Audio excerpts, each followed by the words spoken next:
Good day, friends. Tracy Brown here, your somatic nutrition dietitian and intuitive eating and body image specialist. And I want to do a really quick, it's hardly an exercise, it's just an awareness tool. And I'm going to be giving more of these tools this week because I want people and to let you know about a more collective set of tools you can be using this week. So let's get started. There is this, it's really interesting. I'm gonna call this exercise following your impulse. Now, that doesn't mean being impulsive. That doesn't mean doing whatever it is you feel like doing, whether that's with anything really, based on like emotion. So, we all know that we can emotionally under or overeat. That's not what I'm talking about. But it's the physical awareness of our bodies enough to follow that impulse towards what feels supported to us, whether it's with food or something else. So I hope that definition clears it up.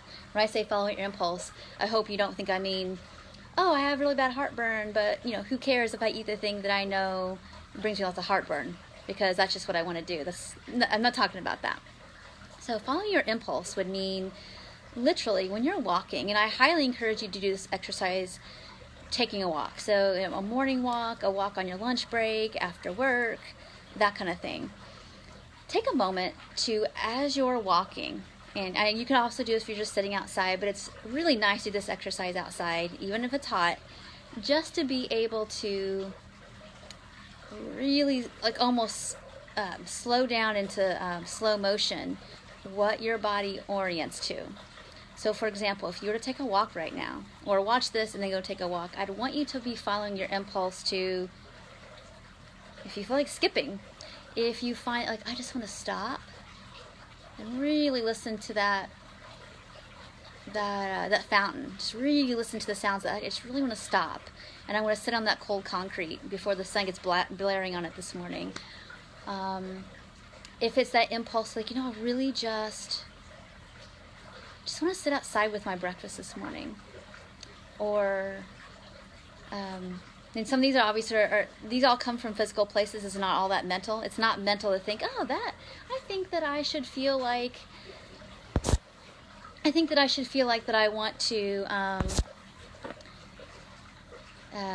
put my feet in the water. That's not it. It's like, that coolness would feel really good on my feet, and you put your feet in the water, that kind of thing. If it's when you're walking, if it feels like I feel this impulse to take wider steps, then do it.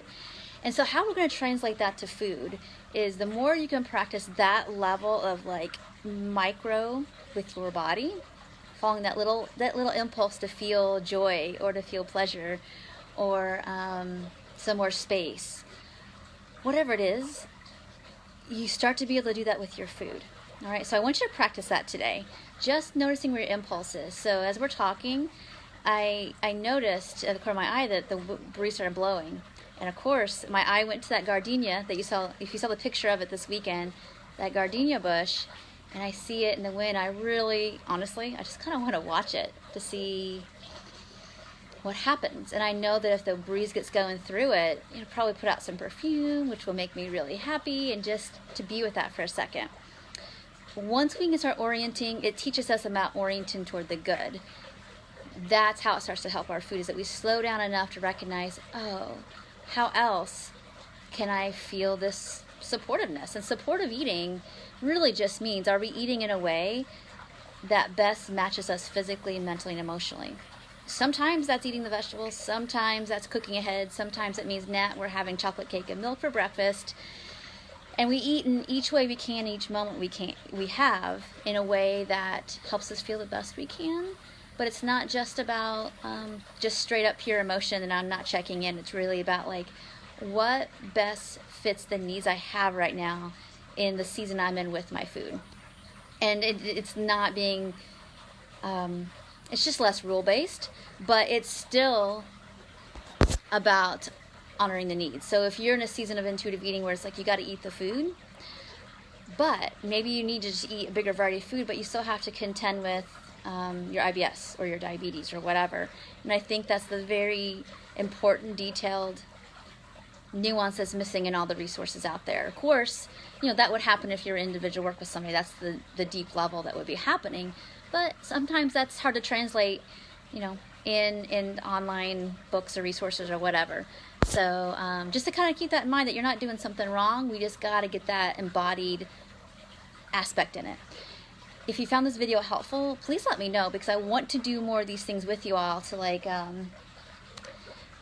get the intellectual more in our hearts and more in our bodies and our bones. So it's just easier. You feel like you're more on track, and you trust more of what you're noticing that's maybe not written. So let me know about that. And I'm also going to put below in the comments, I have like a little 6 audio series I think y'all will be really interested in. It's somatic work combined with the food work in different kinds of ways. Like, it's very similar to what we did today, but in a reproducible. You can go listen to it anytime you want to. Put it on your phone, keep it in your car, whatever. But I think it would be a really helpful addition to the work you're already doing. So if you get it, let me know if it helped you, and I hope you'll have a great day. Take care. Bye.